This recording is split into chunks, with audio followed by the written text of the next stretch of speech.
what we're going to do. I believe there's drug proceeds. The dog alerted to it.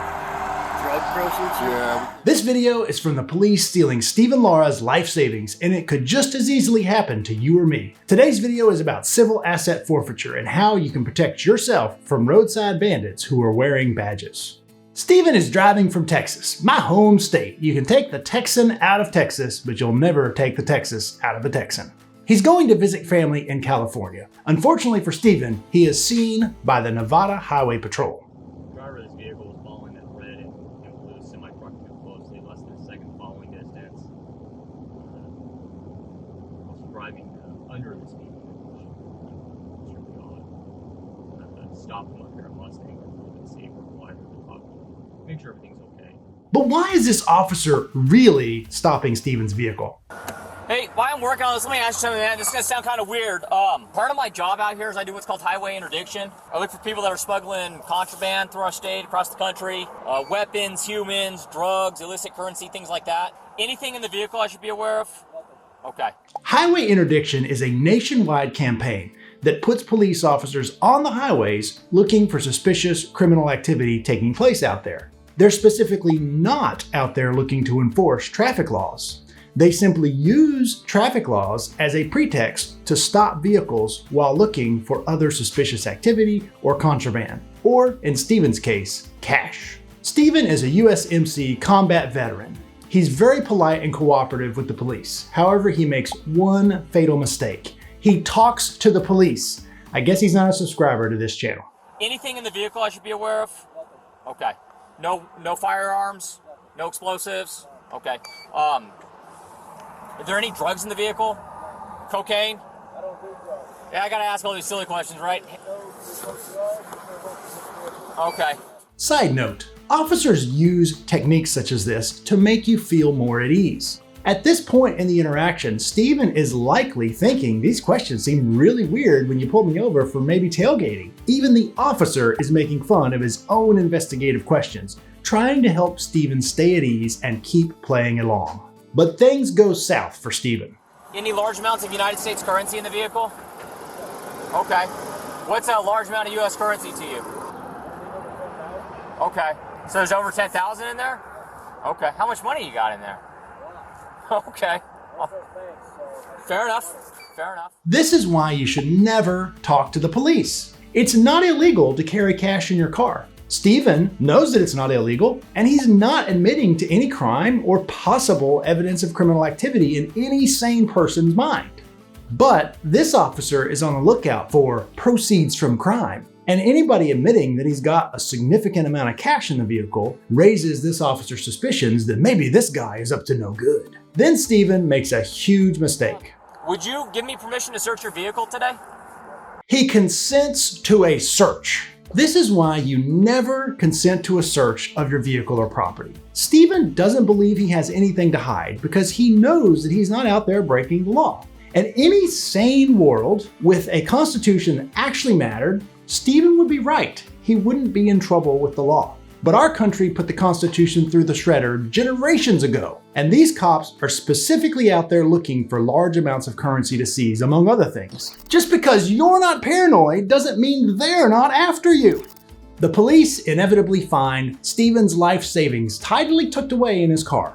At this point, the police cook up a drug dog alert and seize, aka steal, Stephen's life savings from him right there on the side of the road. How is this legal? And will Stephen ever get his money back? The original concept behind civil asset forfeiture was to try to hit drug dealers and drug cartels where it hurt, in their pocketbooks. The government wanted to even the playing field, so to speak, to take away the proceeds from illicit criminal activity. So people who were involved in crimes couldn't use their criminal proceeds to defend themselves and insulate themselves from the police. In theory, many citizens would think that sounds like a good idea. We need to get drug dealers and mobs and things off the streets. But in practice, forfeiture often operates against everyday people like you, me, and Stephen, who are never charged with committing any criminal offense. According to the best data available, gathered by the Institute for Justice, who litigated Stephen's case against the federal government, since the year 2000, the federal government and the states combined have seized a total of $68.8 billion from regular citizens like you and me. But since not all states provide full transparency every year about how much money they're actually taking out of people's pockets, we know that that number is vastly understated. In Stephen's case, the police have zero evidence that he has committed any kind of drug distribution or even possession, yet they still cook up a way to seize his currency because it's unusual. If this happens to you, how can you get your money back as fast as possible? You might not. The laws vary by state, but the general burden is going to be on you to prove that the money was yours and it was obtained through legal means and not through some kind of illegal activity. If you don't have very good records, you may be up the creek. And this is the one thing the police are banking on. In Stephen's case, the feds kept his life savings for many months. It wasn't until the Institute for Justice sued them and the Washington Post ran a story exposing this horrible case that the feds finally coughed up Stephen's money. If you are the victim of a forfeiture, you definitely should contact an attorney right away to see what options and rights you have. So how can you protect yourself from this insane practice? First, say it with me now, don't talk to the police. I'm glad this story ends well for Stephen at the end of the day, but this is a situation where you never should have talked to the police in the first place. A minor traffic stop for allegedly tailgating that goes into questions about guns, drugs, and cash in the car is definitely a situation where Stephen should have stopped talking, even if he began a very friendly encounter and being honest with the officer. He should have discontinued answering any questions when it started getting into very weird and fishy questions. If you're in the middle of a police encounter and you realize that you need to shut up, you can simply shut up and stop answering their questions. If you feel the need to explain why you're shutting up, just say, "I am not answering any more questions without a lawyer." That's it, and then keep your mouth closed. The friendly highway interdiction cop will likely say, "Well, you don't need a lawyer if you have nothing to hide," at which point you may feel the need to try to prove your innocence. However, as you can see from Stephen's case, you don't know what they're looking for, and you don't know what may give them a reason to seize your money, your car, your home, or who knows what.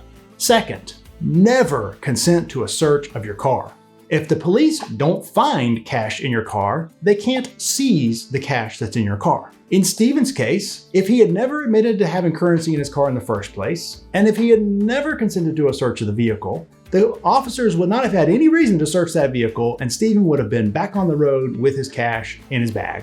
Just admitting that he had the cash in the car was likely not enough to be probable cause to search the vehicle either. But by consenting to the search, Stephen literally opened the door for the police to go in and steal his money. Third, reconsider how you travel with currency. I hate banks as much as the next guy. Why do you think I have a Bitcoin tip jar? But it's frankly not safe to travel with a large amount of currency in your vehicle. If you need to do that for some reason, I would do my best to make it not look like proceeds from criminal activity. Consider a nice wallet or bank bag or some kind of container like that to store it in, and I would try to make sure it is nicely, neatly arranged and not wadded up in rolls of rubber bands like you might have seen in movies. And most importantly, we all need to lobby to change our state and federal laws on civil asset forfeiture. Contact your U.S. representative and senators and state legislators and lobby for them to change the law to require a criminal conviction before any civil asset forfeiture can take place. This is the bare minimum protection that regular citizens like you and me deserve before the cops can come after our assets. To learn more about other ways the police manipulate you and induce compliance, check out my next video. I'll see you over there, and remember, don't talk to the police.